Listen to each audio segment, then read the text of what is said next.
चलिए दोस्तों, जय माँ सावरी, जय तुलसी वीर बाबा, जय रेखियासन बाबा। तो आज स्टार्ट करते हैं हम लोग फिर से जहाँ से छूट गया था वहाँ से।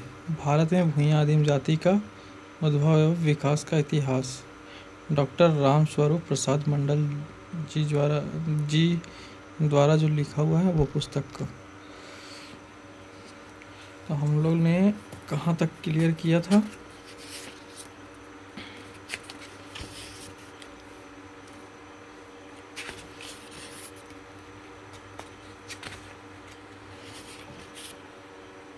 प्रागैतिहासिक पृष्ठभूमि में थे दोस्तों हम लोग। प्रागैतिहासिक पृष्ठभूमि में हम लोग कवर किए थे।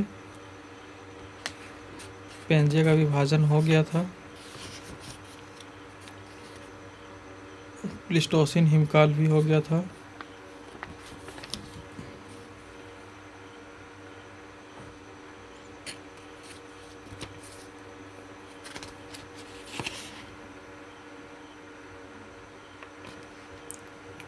हम लोग दोस्तों आज स्टार्ट करेंगे भूइयाँ आदिम जाति की प्रजाति। इससे पहले हम लोग भूइयाँ आदिम जाति की प्रजाति, यहीं से आज हम लोग का स्टार्टिंग है। तो देखिए, भूइयाँ आदिम जाति की प्रजाति। भारतवर्ष में भिन्न भिन्न नस्ल के लोग निवास करते हैं। जन विज्ञान उन्हें 4 भागों में विभक्त करता है। राष्ट्रकवि दिनकर रचित संस्कृत के 4 अध्याय से पहला प्रकार जो है दोस्तों वो है कद छोटा, रंग काला, नाक चौड़ी और बाल घुंघराले। दूसरा प्रकार जो है जिसमें है कद छोटा, दूसरा प्रकार में भी कद छोटा, रंग काला, मस्तक लंबा, सिर के बाल घने और नाक खड़ी और चौड़ी। तीसरा प्रकार में कद लंबा है, वर्ण गेहुआ या गोरा, दाढ़ी मूछ घनी, मस्तक लंबा तथा नाक पतली और नुकीली। चतुर्थ प्रकार मस्तक चौड़ा, रंग काला पीला, आकृति चिपटी तथा नाक चौड़ी और पसरी हुई। सर हार्वर्ड रिजले की पुस्तक पीपुल्स ऑफ इंडिया के हवाले से डॉक्टर नदीम हसनैन भारत के लोगों के 7 प्रकार का उल्लेख किया है रिजले ने।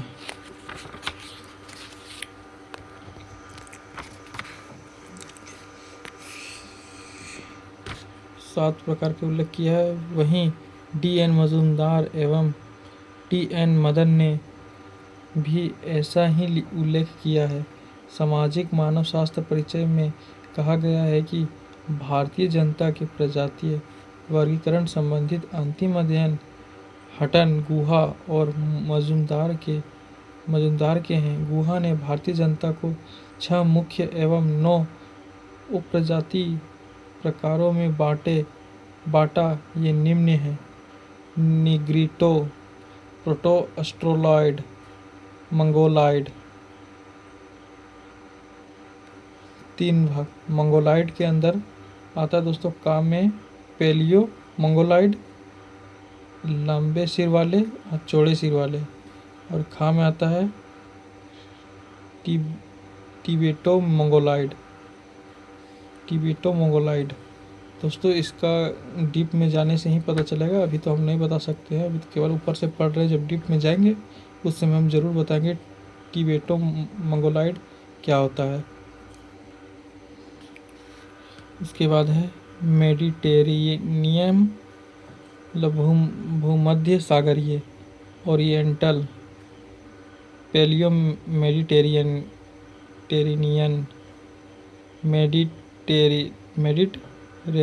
मेडिटेरेनियन, ओरिएंटल, ये चौथा प्रकार है। 5वां प्रकार है पश्चिमी बेकरी सेफाल्स, चौड़े सिर वाले। एल्पिनाइड, डिनारिक, आर्मिनॉइड, नार्डिक। ऐसा नाम दे के गया अंग्रेज सब ने, क्या बताएं, शाब्दिक कुछ अर्थ ही नहीं निकलता है दोस्तों, क्या बताएं। डीप में जाने के बाद बता देंगे कि इसका मतलब क्या होता है। अभी तो केवल पढ़ रहे हैं।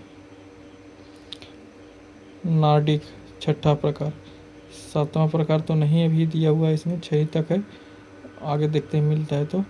भारतीय जनजातियों की प्रजातीय रचना के संबंध में गुहा ने अपने निष्कर्षों का सारांश 1952 में निम्न रूप से प्रस्तुत किया।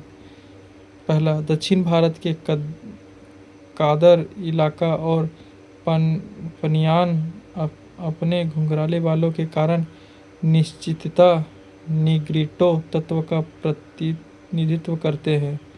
ठीक है, दक्षिण भारत के जो वहाँ ट्राइब सब है वो निग्रेटो तत्व का प्रतिनिधित्व करते हैं।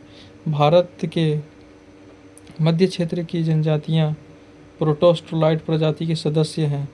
जो मध्य भारत के ट्राइब से वो प्रोटोस्टोलाइड की प्रजातियाँ हैं।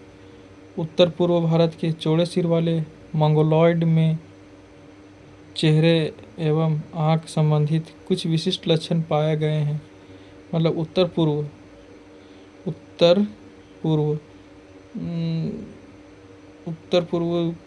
के जो ट्राइब सब हैं दोस्तों, उनके लक्षण मंगोलाइडो जैसे पाए गए हैं, कुछ लक्षण।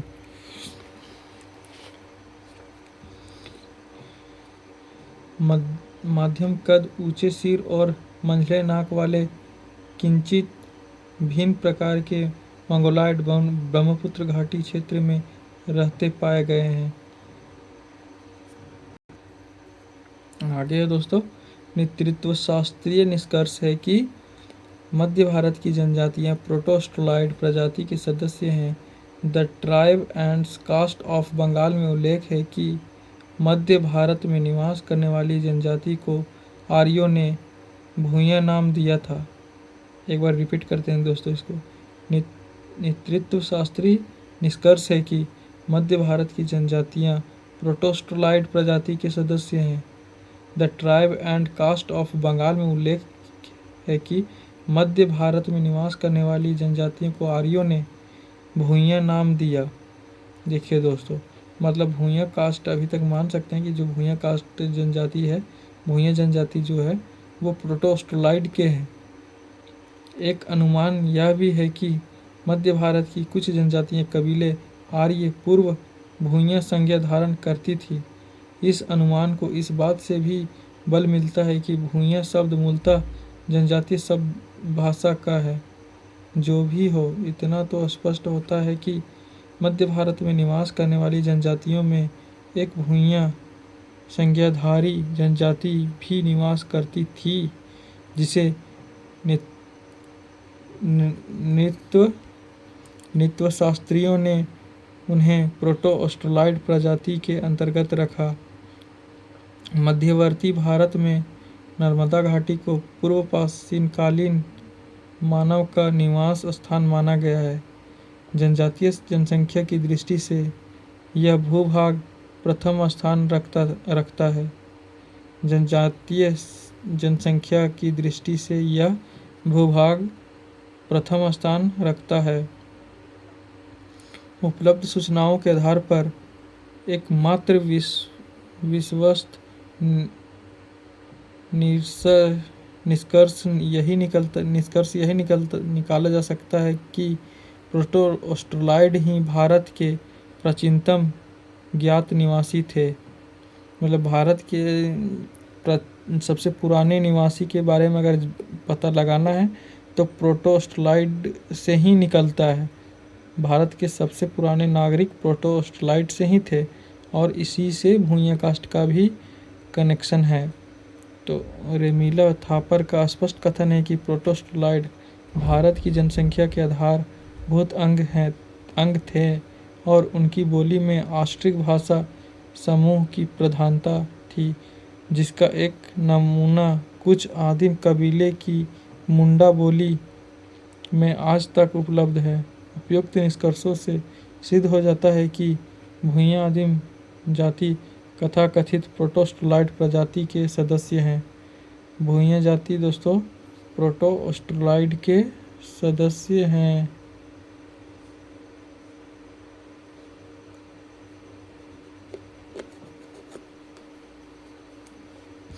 प्रोटोस्टोलाइड यह ऑस्ट्रेलियाई शब्द नृतत्व शास्त्री शब्दावली के शब्द हैं। प्रोटो का अर्थ आदि है, अतः प्रोटोस्टोलाई का अर्थ होता है जिसकी उत्पत्ति सर्वप्रथम ऑस्ट्रेलिया में हुई हो। इस शब्द का उपयोग और प्रयोग नृत्यशास्त्र के अंदर सही है, परंतु उसके बाहर इस शब्द का प्रयोग सही नहीं है, क्योंकि भू आकृति विज्ञान का महाद्वीपीय प्रवाह सिद्धांत और प्लेट विवर्तन सिद्धांत से जो सत्य प्रकट हुआ है उसके आधार पर यह स्वीकार नहीं किया जा सकता कि काले भूरे मध्य कद वाली भारतीय जनजातियों की उत्पत्ति ऑस्ट्रेलिया में हुई है। वस्तुतः इनकी उत्पत्ति भारत भूमि पर ही हुई है और ये भारोत्पन्न हैं। इस प्रजाति को आग्नेय प्रजाति भी कहा जाता है। रामधरी सिंह दिनकर लिखते हैं कि इनका ऑस्ट्रिक या आग्नेय नाम इसलिए पड़ा कि ये लोग यूरोप के अग्निकोण में पाए जाते हैं। आगे इन्होंने यह भी उल्लेख किया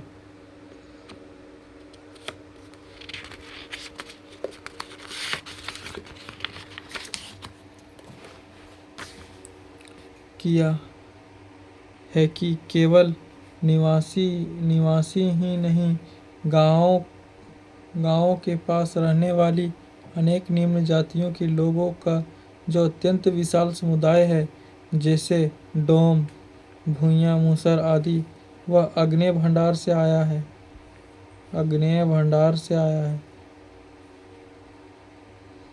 तो आज के लिए तो नहीं, कल देखेंगे भूइयाँ आदिम जाति की भूमि।